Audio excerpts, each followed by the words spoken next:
ఇంటి కొమ్మల్లో ఆ కోయిల పాటలు పాడాలి.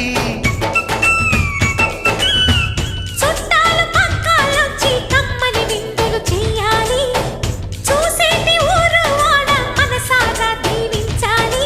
నలుగురు కలిసి చేతులు కలిపి